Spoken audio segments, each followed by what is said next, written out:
Magandang araw mga kaibigan. Good news po ang pag-usapan natin ngayon. Post ni Dare to Us. Breaking. According to Senate President Alan Peter Cayetano, sisimulan na sa June 4, Thursday, ang Blue Ribbon Committee hearing and investigation for the flood control scam. Senator Rodante Marcoleta will issue the notices on Monday, June 1, 2026. Wow! Wow! Panalo ang taong bayan. Kanina, ongoing yung nag-Facebook Live si Senator Peter Cayetano. Yung napakinggan ko lang is, kinote niya ang isang biblical passage. When the righteous rules, the people rejoice. But when the wicked rules, the people malungkot. So, God hates corruption. God hates injustice. Ang gusto ng Panginoon is righteous governance, righteous leadership. Kaya lang, sa mundo nating ito is, there is evil, there is good. Palaging nag-aaway yan yung masama at kabutihan. And, ang ating gobyerno ngayon, talamak ang korupsyon. Ngayon, nangyayari ang pinakagrabing corruption in our nation's history. Kaya, hirap na hirap ang mga tao. Why? Because the present administration is saddled, punong-puno ng korupsyon. At salamat, to me, I consider it a hand of God. Itong nangyari, gumagalaw po ang kamay ng Diyos sa nangyari sa Senado na nagkaroon ng leadership change noong May 11. Nang dahil dyan, ito na-reorganize ang Senate Blue Ribbon Committee, napatalsik na yung ating idol, o dating idol, na ayaw nang ituloy ang investigasyon. Sabi niya, dapat permahan niyo muna ang partial report bago tayo mag-imbestiga. Ang dami niyang mga palusot. Nung balitang-balita yung nahuli na si Saldico sa Czech Republic, sabi niya, ito na, magpapatawag na ako ng Blue Ribbon hearing. Pagharap-harapin ko si Saldico at ang Brave 18 Marines, pati na rin si Gutesa. Conditional, at saka dapat permahan yung partial report. Conditional yung kanya. Sayang na sayang si Senator Ping Lacson, yung dating hinahangaan ng marami, dating graftbuster o corruption, anti-corruption advocate. Ano na bang nangyari? But anyway, siya lang ang makakapagpaliwanag nun. Bakit ayaw niyang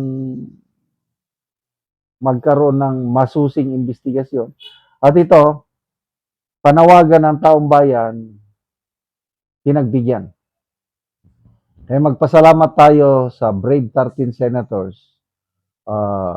June 4, mark your calendar. And I'm sure, ang unang tatawagin dyan, Brave 18 Marines. Ay, nako. Sa wakas, after how many months? Anong buwan ba lumantad yung Brave 18 Marines? January ba? Hindi ko na maalala eh. Kala ko kasi ang tagal na eh. Sabi nga ni Senator SP Cayetano na ngayon, nung hindi pa nag-kudita, sabi niya wala tayong pag-asa na malaman ang katotohanan sa ngayon. Maghintay na lang tayo 2028. Saka natin malalaman ang katotohanan. So give up na siya sa Blue Ribbon kasi nga sabi niya may selective investigation, may pinagtatakpan talaga. Nangyari yung May 11. Biglang sumulpot si Bato at nakaboto. Nagkaroon ng kudita. Ngayon, umalis na naman. Ngayon, nagtatago. So, ang saya. So, ang mga Maleta Gang members, nako, hindi na sila makatulog-tulog. Ang importante dito is yung public has the right to know. Doon lang sa hearing, kasi live broadcast yan, live stream, manunumpa yung Brave 18, i-cross-examine sila ng mga senador at doon na tayong taong bayan, tayo na makakapag-desisyon kung nagsasabi ba sila ng totoo at hindi. And then, kung mayroon mang makuhang ebidensya, wala, opinion ko lang ito, wala akong tiwala sa ombudsman ngayon. Itong mga ebidensyang makakalap sa Blue Ribbon, magagamit na lang ito sa susunod na administrasyon. So sa mga hindi pa nakakalam, ang bilis. Yung ombudsman, nagsampa ng plunder, graft, bribery case laban kay Senator Jenggoy. Kahapon lang. Ngayon, may warrant of arrest na. Mabuti nga na lang at yung warrant of arrest ni Senator Jenggoy, bailable. Dahil ang inaprubahan ng Sandigan Bayan is yung graft case. Mababang bailable. Kaya, libre pa rin.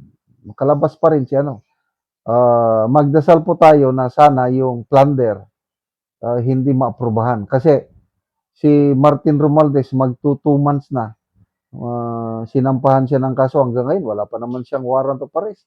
Napakabilis itong pag-issue ng warrant of arrest kasi nga nandiyan siya sa Brave 13 senators. Salamat mga kaibigan sa inyong pagsubaybay sa channel na ito. Nakakatulong kayo ng malaki sa tribong Talandig ng Bukidnon dahil ang sweldo natin sa channel na ito is pantulong po sa tribo. Namimigay tayo ng libreng yero at pako para makapagpatayo sila ng mas maayos na tirahan. Panoorin niyo ang video na ito. Karon niyan ako sa balay sa Tabangan Ugero. So muna ni ang iyang pag-aatupan karon. So muna ni ang yero nga itabang.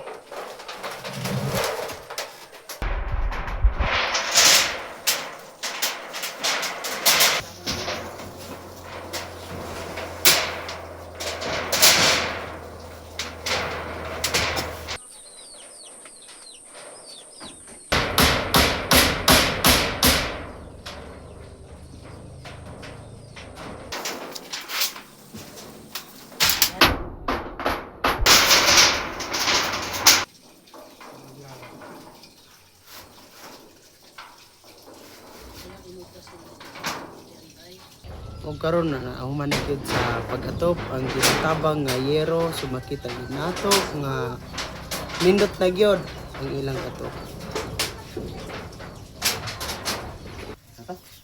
Salamat sa Ginoo nga ang nag-sponsor sa naghatag sa amon sa SED, nakaatop na gid amon balay tapos di na gid mo ulanan, di na magtulo amon balay kag dang masalamat gid.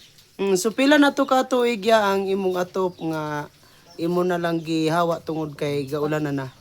Upat na ka tuig magkami nga 5 ka tuig gikan pagtaod. Ay, so kuan na gid kaayo, buslot na gid kaayo. So ngano man ya sulod sa upat ka tuig ka pin wala ka nakapalit og gero nga para lang ikapuli. Tungod sa kalisod. Kalisod sa panahon. So ang pangwarta na nimo tama nang sa kaon. Igo ra gid sa kaon na mo mga panbalay. So naa na kay estudyante ya. Naa. Kuan grade 7 ang isa, grade 9 ang grade 10 ang isa. Then 2 years din ang pinakagamay. So kuan na gyud tama ra gyud sa estudyante. Tama ra gid sa estudyante. So like afford sa yero. So salamat kaayo ya.